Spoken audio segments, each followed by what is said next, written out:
وعلى آله وأصحابه ومن والاه. اللهم انفعنا بما علمتنا وعلمنا ما ينفعنا وزدنا علما.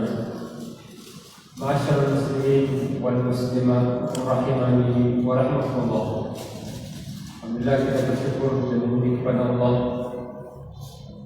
atas segala nikmat yang Allah berikan kepada kita semuanya, khususnya pada bulan Ramadan. Dan kita telah berada pada malam yang ke-14, pertengahan malam Ramadan, malam dari bulan Ramadan, yang di mana bulan Ramadan ini adalah bulan yang menggembirakan, terlebih khusus pada tahun ini, yang dimana pelaksanaannya cukup jauh berbeda dengan tahun yang lalu. Terasa tahun lalu kita sholat berjamaah, khususnya tarawih, tanda kutip, ya dikejar-kejar. Bahkan ada satu masjid saya datangi, mereka menyampaikan, Ustaz, kami kalau salat tarawih dimatikan lampunya supaya bisa salat tarawih. Ini artinya ibadah itu adalah ibadah yang dirindukan, terlebih khusus bulan Ramadan. Oleh karena itu Nabi SAW bahkan sebelum masuk Ramadan atau bulan-bulan apa saja, ya, dianjurkan untuk banyak berdoa. Di antaranya adalah menjelang masuk bulan Ramadan, ditenangkan hatinya, ditenteramkan jiwanya. Allahumma a'inhu 'alaina bil juhdi wal iman was salamati wal islam rahmi wa rahmatullah. Kenapa Ramadan ini kita harus bergembira? Ya, karena dalam Ramadan itu liswa'i farhatan. Orang yang berpuasa apalagi dalam Ramadan ini akan mendapatkan kegembiraan. Yang pertama, bergembira saat berbuka puasa. Dan yang kedua adalah bergembira saat bertemu dengan Allah di akhirat. Artinya orang yang masuk dalam bulan Ramadan, kesempatan untuk menjadi manusia yang berbahagia sangat besar. Berbahagia di dunia saat mampu berbuka puasa. Kegembiraan bukan hanya kita bisa makan makanan yang enak, makanan yang manis, tetapi kemampuan menahan diri dari perkara-perkara yang asalnya boleh, namun Allah Subhanahu wa ta'ala mengharapkan sementara waktu, dan kita mampu menahan diri. Dan itulah sebenarnya kegembiraan hakiki, saat kita mampu bertahan berjuang di dalam ketaatan yang terkadang tidak nyaman kita lalui. Pada akhirnya itulah kenikmatan, dan itu adalah halawatul iman. Yang kedua adalah pertemuan di akhirat, dan itu kegembiraan yang nanti kita akan peroleh di akhirat. Di akhirat itu ada tingkatan tertinggi. Dalam nikmat surga itu adalah ketika mampu bertemu dengan Allah 2 kali dalam sehari, pagi hari dan malam hari. Sehingga jamaah umat Allah Subhanahu wa ta'ala untuk mendapatkan undangan Allah untuk masuk surga sangat besar dalam bulan Ramadan. Jamaah yang dikenal Allah, karena hanya orang yang bergembira, hanya orang yang hati nyaman dan hati tenteram dan tenang hati manusia itu yang dapat diundang oleh Allah untuk masuk surga Allah. Maka kalau hati ini bermasalah, perlu dicek, karena pasti Allah tidak akan mengundang untuk bisa masuk ke dalam surga. Karena Allah telah menyatakan, yauma la yanfa'u malun wa la banun illa man atallaha biqalbin salim. Orang yang bisa hadir, bisa bertemu dan diterima oleh Allah adalah di mana harta anak kita tidak lagi bermanfaat kecuali mereka yang datang dengan hati yang selamat, hati yang tenang, hati yang tenang. Dan itu yang Allah sebutkan dalam surat Al-Fajr, ya ayyatuhan nafsul mutma'innah irji'i ila rabbiki radiyatan mardiyah fadkhuli fi 'ibadi wadkhuli jannati. Ini bagian kepada siapa? Hanya orang-orang yang berjiwa tenang dan tenang saja yang akan diundang di neraka Allah. Bagi mereka yang hatinya bermasalah tidak akan diundang oleh Allah. Walhamdulillah. Maka Allah Subhanahu wa ta'ala menurunkan risalahnya, salah satu fungsinya adalah tazkiyah, untuk itu mensucikan hati-hati manusia. Salah satu syariat yang mensucikan manusia itu adalah bulan Ramadan. Karena mengawali Ramadan itu dengan bergembira dan menyelesaikan Ramadan juga dengan bergembira. Bahkan pertengahannya pun, masa-masa puasanya pun itu digembirakan Allah. Maka mereka ini banyak akan mampu bisa beribadah dengan maksimal di dunia. Kenapa hanya orang yang berhati tenteramlah yang akan diundang? Karena hanya orang yang berhati dan tenteramlah yang mampu beribadah dengan baik. Kita tidak akan mungkin datang ke sini kalau bermasalah hatinya. Kita tidak akan mungkin salat di khusyuk kalau hatinya tidak damai. Ya, yang sampai gara-gara masuk Ramadan tidak berpuasa karena tidak terpilih sebagai kepala desa. Banyak orang yang mengatakan, saya tidak puasa, bolehkah saya ganti? Kenapa? Karena saya tidak terpilih, stres. Nah, ini ulama berselisih pendapat. Dia dua dapat maknanya dosa pada meninggalkan puasa. Apakah harus digantikan di hari raya? Tetap harus digantikan karena meninggalkan kewajiban. Satu sisi dia dapat dosa, satu sisi dia harus mengerjakan puasa Ramadan. Yang kalau dilaksanakan jauh berbeda dengan bulan Ramadan. Berbeda mereka yang sakit, mereka yang musafir, mereka yang sudah berumur tua, ibu hamil, ibu menyusui, orang yang berumur tua, orang yang sakit menabung dan bekerja berat.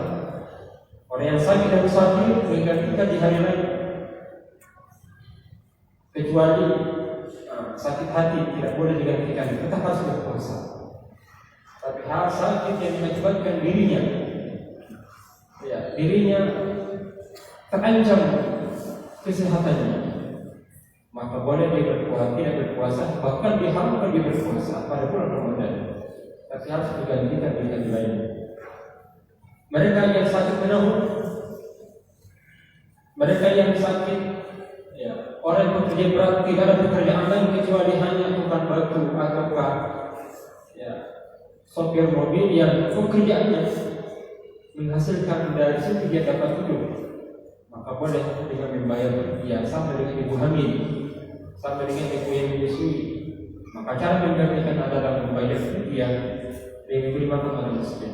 Itu yang Allah firmankan, wa 'alal ladzina yutiqunahu fidyatun ta'am miskin. Mereka yang tidak sanggup berpuasa, seperti yang kita katakan tadi, orang yang sakit menahun, ibu hamil, ibu menyusui, orang yang pekerja berat yang tidak bekerja keras itu, maka hendaklah ia memberi makan kepada orang miskin. Ini sebenarnya memberikan inspirasi kepada kita bahwa jiwa sosial itu harus hadir dalam bulan Ramadan. Karena beberapa ibadah-ibadah yang kalau itu dilaksanakan secara sempurna itu biasanya ujung-ujungnya adalah membantu orang lain.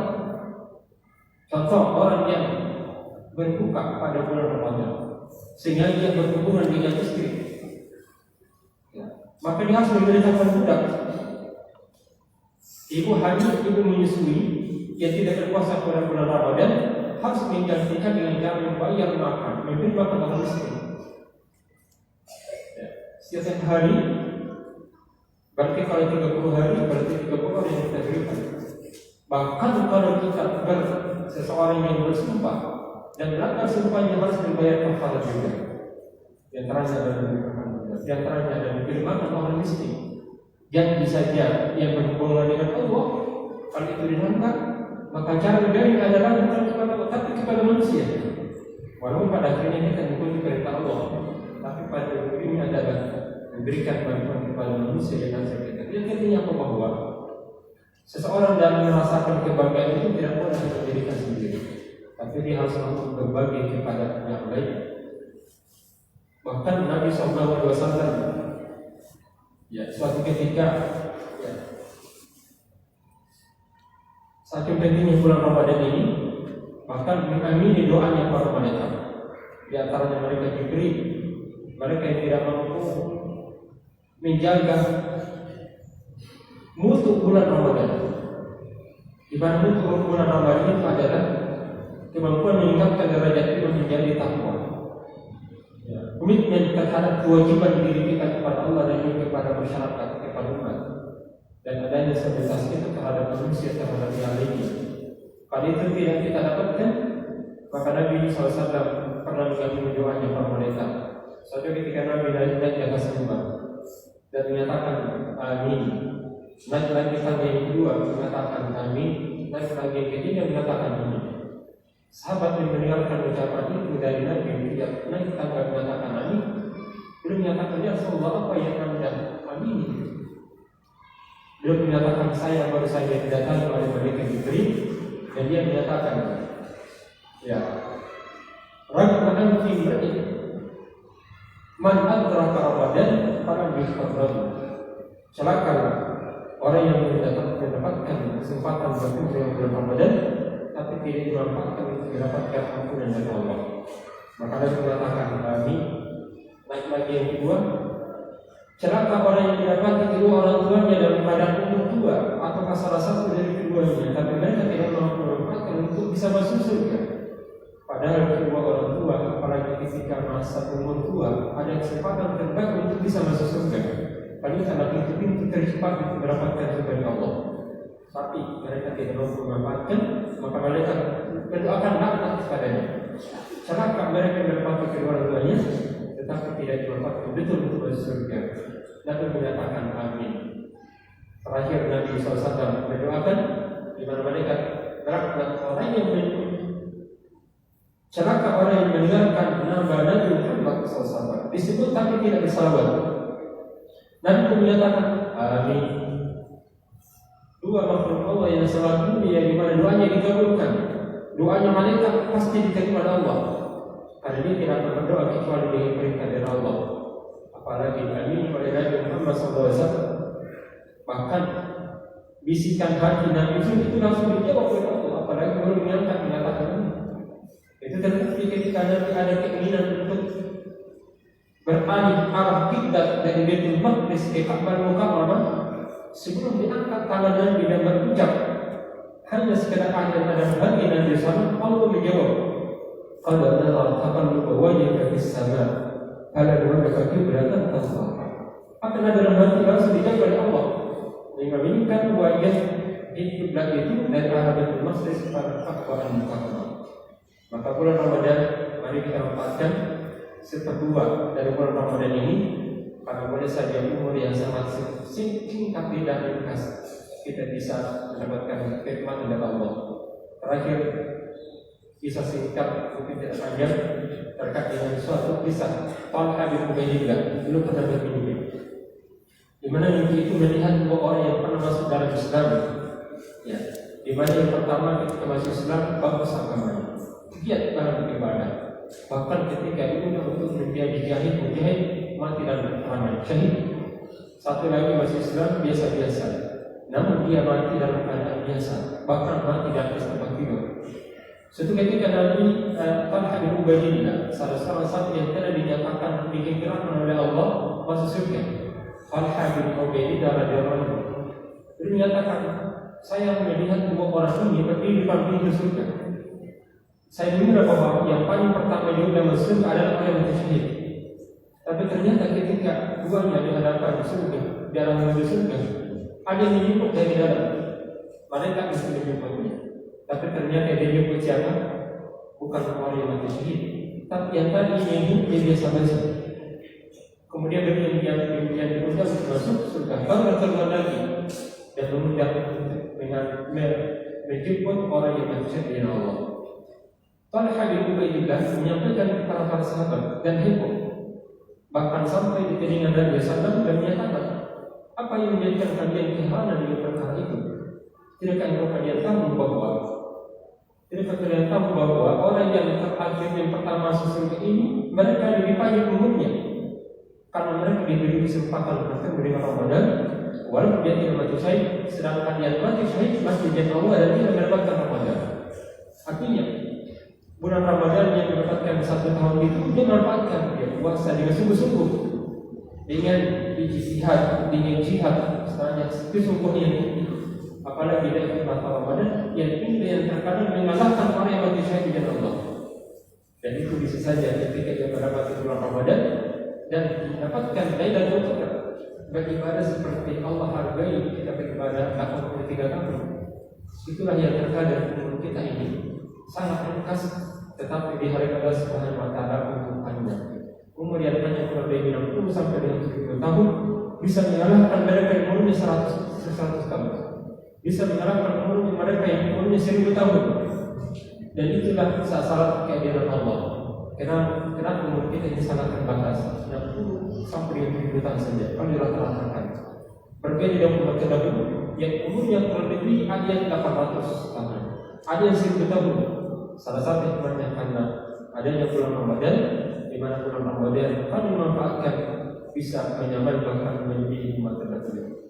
Semoga kita termasuk orang-orang yang diberikan taufik dari Allah bisa memanfaatkan bulan Ramadan, sehingga kita termasuk orang-orang yang diberkahi umurnya walaupun sangat ringkas dibanding umat terdahulu, dan tidak termasuk orang-orang yang didoakan laknat pada mereka dengan doa wa'iyadu billah dan didoakan. Assalamualaikum warahmatullahi wabarakatuh.